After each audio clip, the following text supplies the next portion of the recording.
شهر رمضان الذي أنزل فيه القرآن. السلام عليكم ورحمة الله وبركاته. الحمد لله الذي من علينا بشهر رمضان، شهر الرحمة والمغفرة والعتق من النار، والصلاة والسلام على سيدنا محمد الذي أرشدنا إلى طريق التقوى والإحسان، أما بعد. ناظرین کرام، رمضان المبارک کا آخری عشرہ شروع ہونے والا ہے۔ یہ وہ قیمتی اور بابرکت لمحات ہیں جن میں رحمت الہی اپنے کمال کو پہنچ جاتی ہے اور مغفرت کے دروازے پوری طرح کھول دیے جاتے ہیں۔ انہی بابرکت دنوں میں اسلام نے ہمیں ایک عظیم عبادت عطا کی ہے جسے اعتکاف کہا جاتا ہے۔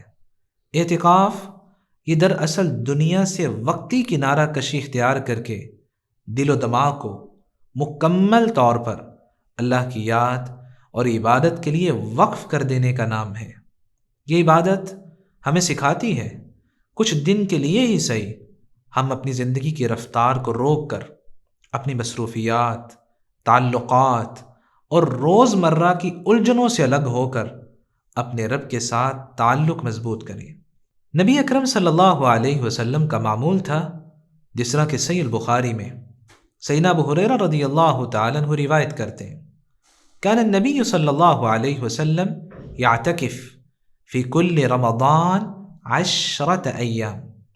نبی اکرم صلی اللہ علیہ وسلم ہر رمضان میں 10 دن کا اعتکاف کیا کرتے تھے۔ فلما كان العام الذي قبض فيه اعتکف 20 یوما، لیکن جس سال آپ دنیا سے گئے اس سال آپ نے 20 دن کا اعتکاف کیا۔ ناظرین کرام، اعتکاف ایک اہم عبادت ہے، اور عبادت جب تک سنت کے مطابق نہ ہو وہ شرف قبولیت حاصل نہیں کر سکتی۔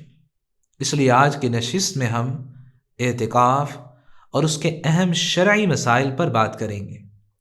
اعتکاف کا معنی ہوتا ہے کسی چیز پر مضبوطی سے جم جانا، یعنی اطاعت الہی کی نیت سے مسجد میں جم کر بیٹھ جانا اور دنیاوی مشغولیات کو ترک کر دینا۔ اور اعتکاف کے مسائل ہم انہیں 9 نکات کی شکل میں سمجھیں گے۔ پہلا نقطہ، اعتکاف یہ صرف مسجد میں ہوتا ہے۔ اعتکاف ایسی عبادت ہے جو دین اسلام کے علاوہ سابقہ ادیان میں بھی موجود تھی۔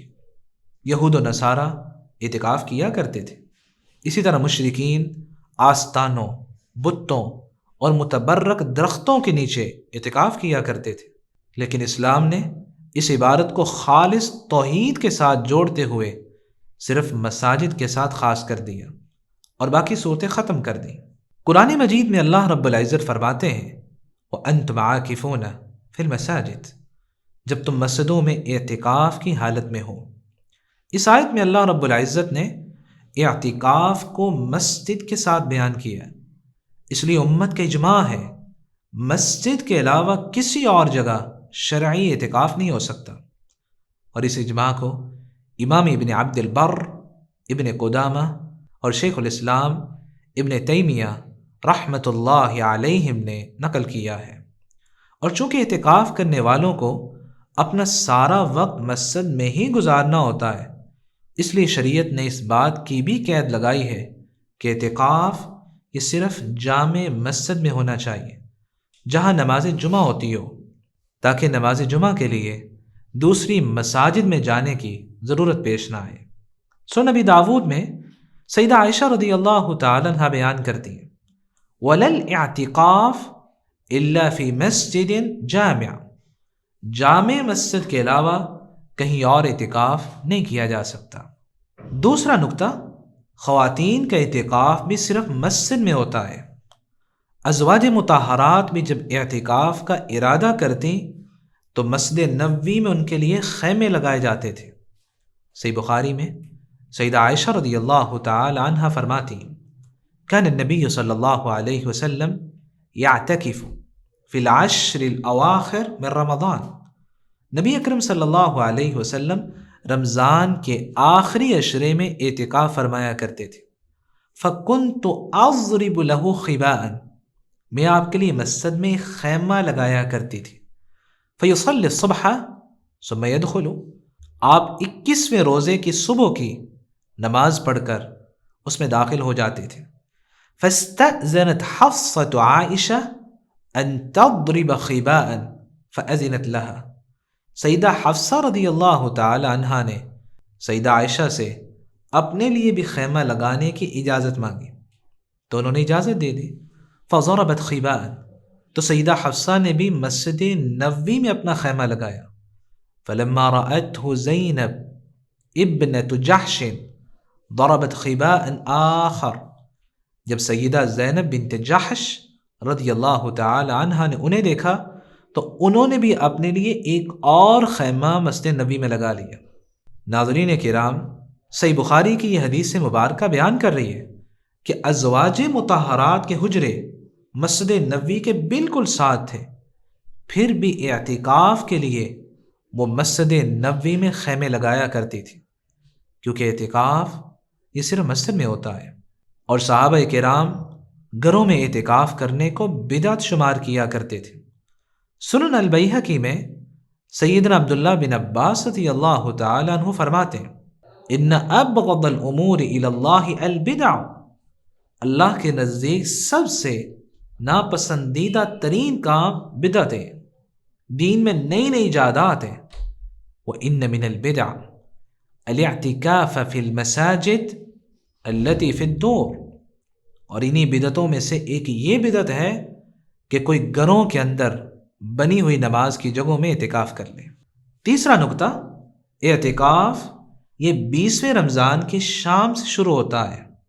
جو شخص اعتکاف کی نیت رکھتا ہو اسے چاہیے کہ وہ نماز مغرب مسجد میں ادا کرے اور نماز فجر کے بعد اپنے خیمے میں داخل ہو جائے، یہ سنت طریقہ ہے۔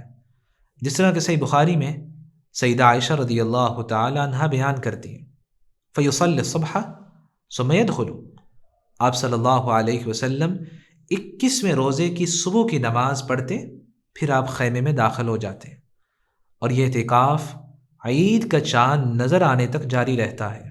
چوتھا نقطہ، اعتکاف کی حالت میں بلا ضرورت مسجد سے باہر نکلنا یہ جائز نہیں ہے، اس لیے اعتکاف کرنے والا نہ کسی مریض کی عیادت کر سکتا ہے اور نہ کسی جنازے میں شرکت کے لیے مسجد سے باہر جا سکتا ہے۔ سنن نبی داود میں سیدہ عائشہ رضی اللہ تعالی عنہ فرماتی ہیں السنہ علی المعتکف، اعتکاف کرنے والے کے لیے سنت طریقہ یہ ہے اللہ یعود مریضا، نہ وہ کسی مریض کی عیادت کے لیے جائے، ولا یشہد جنازہ، نہ مسجد سے باہر کسی جنازے میں شریک ہو، ولا یمس امرأہ، نہ اپنی بیوی کے پاس جائے، ولا یباشرہا، نہ اس سے مباشرت کرے۔ ہاں علماء نے یہ اجازت دی ہے کہ اگر جنازہ اسی مسجد میں آ جائے تو اعتکاف کرنے والا نماز جنازہ میں شریک ہو سکتا ہے، میت کا چہرہ دیکھ سکتا ہے اور لواحقین سے تعزیت بھی کر سکتا ہے۔ اسی طرح اعتکاف کرنے والا شخص دیگر رفاہی، معاشرتی اور سماجی سرگرمیوں میں حصہ نہیں لے سکتا، کیونکہ اعتکاف کا اصل مقصد یہ ہے کہ انسان دنیاوی مشاغل سے کنارہ کش ہو کر مکمل طور پر اللہ کی عبادت میں یکسو ہو جائے۔ اور شریعت مطہرہ چونکہ دین یسرن سے عبارت ہے، دین اسلام یہ تو آسانی والا دین ہے، اس لیے شریعت نے اتنی اجازت دی ہے اگر کوئی انتہائی ناگزیر ضرورت پیش آ جائے اور اعتکاف کرنے والے کا گھر بھی مسجد کے قریب ہو تو وہ کچھ دیر کے لیے گھر جا سکتا ہے، بشرط یہ کہ فوراً مسجد واپس آ جائے۔ جیسا کہ صحیح بخاری میں سیدہ عائشہ رضی اللہ تعالی عنہ بیان کرتی وَكَانَ لَا يَدْخُلُ الْبَيْتِ إِلَّا لِحَاجَةٍ إِذَا كَانَ مُعْتَكِفًا، نبی اکرم صلی اللہ علیہ وسلم جب اعتکاف کی حالت میں ہوتے آپ گھر میں نہیں آتے تھے الا کہ آپ کو بہت ہی کوئی ضروری کام ہوتا۔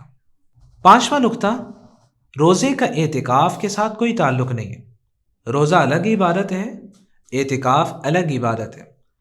اگر کوئی شخص کسی مجبوری یا بیماری کی وجہ سے روزہ نہیں رکھ سکتا تو اس کا اعتکاف پھر بھی شرعاً درست ہوتا ہے۔ امام بخاری رحمۃ اللہ علیہ نے باب قائم کیا ہے، باب من لم یر علیہ صوما اذا اعتکف، اس شخص کا بیان جس کے نزدیک اعتکاف کرنے والے پر روزہ لازم نہیں ہوتا۔ اور اس میں سیدنا عمر رضی اللہ تعالیٰ عنہ سے حدیث لے کر آئے۔ سیدنا عمر کہتے ہیں میں نے کہا یا رسول اللہ انی نذرت فی الجاہلیہ ان اعتکف لیلۃ فی المسجد الحرام، اللہ کے رسول میں نے جاہلیت کے دور میں، اسلام لانے سے پہلے، یہ نظر مانی تھی کہ میں مسجد حرام میں ایک رات کا اعتکاف کروں گا۔ تو نبی اکرم صلی اللہ علیہ وسلم نے فرمایا اوفی نذرک، اپنی نظر پوری کرو۔ فاعتکف لیلہ، تو انہوں نے ایک رات کا اعتکاف کیا۔ اگر اعتکاف کے ساتھ روزہ ضروری ہوتا تو نبی اکرم صلی اللہ علیہ وسلم انہیں روزہ رکھنے کا بھی ضرور حکم دیتے۔ چھٹا نکتہ، اعتکاف کے لیے خیمہ لگانا ضروری نہیں ہے، کیونکہ اعتکاف کے لیے خیمے کو شرط قرار دینا اس کی کوئی بھی حدیث مبارکہ مروی نہیں ہے۔ خیمہ لگانا یہ سنت طریقہ ہے، اگر کوئی شخص خیمہ نہ بھی لگائے اور مسجد میں ٹھہر جائے تو اس کا بھی اعتکاف درست ہوتا ہے۔ ساتواں نکتہ، کچھ لوگوں کا کہنا ہوتا ہے کہ اعتکاف میں چارپائی نہیں بچھانی چاہیے، زمین پہ ہی رہنا چاہیے، جبکہ سنن ابن ماجہ میں سیدنا عبداللہ ابن عمر رضی اللہ تعالیٰ عنہ کہتے ہیں انہ کان اذا اعتکف، نبی اکرم صلی اللہ علیہ وسلم جب اعتکاف فرماتے طرح له فراش او یوضع له سریر وراء اسطوانۃ التوبہ، نبی اکرم صلی اللہ علیہ وسلم جب اعتکاف کرتے تو مسجد نبوی کے ستون توبہ کے پیچھے آپ کے لیے آپ کا بستر بچھایا جاتا یا آپ کی چارپائی وہاں رکھی جاتی۔ اس لیے اگر کوئی اعتکاف میں چارپائی رکھنا چاہتا ہے تو رکھ سکتا ہے، شریعت نے اس کی اجازت دی ہے۔ آٹھواں نکتہ، اعتکاف کا مقصد دل کو دنیا سے کاٹ کر اللہ کی طرف یکسوئی کرنا ہے، اور یہ انفرادی اور تنہائی کی عبادت ہے، اس لیے مسجد میں بلند آواز میں دروس یا تلاوت قرآن کرنا جس سے اعتکاف والے پریشان ہوں یہ درست نہیں ہے۔ سنن ابی داود میں سیدنا ابو سعید خدری رضی اللہ تعالیٰ عنہ بیان کرتے اعتکف رسول اللہ صلی اللہ علیہ وسلم فی المسجد، ایک مرتبہ رسول اقدس صلی اللہ علیہ وسلم نے مسجد نبوی میں اعتکاف کیا۔ فسمعہم یجہرون بالقراءۃ، آپ نے لوگوں کی بلند آواز سے تلاوت قرآن کو سنا۔ فکشف الستر، آپ نے اپنے خیمے کا پردہ ہٹایا اور فرمایا الا ان کلکم مناجی ربہ فلا یؤذین بعضکم بعضا، خبردار تم میں سے ہر شخص اپنے رب سے سرگوشی مناجات کر رہا ہے، اس لیے تم ایک دوسرے کو تکلیف نہ دو۔ ولا يرفع بعضکم علی بعض فی القراءۃ او فی الصلاۃ، اور نہ ہی تلاوت قرآن اور نماز میں ایک دوسرے سے آواز بلند کرو۔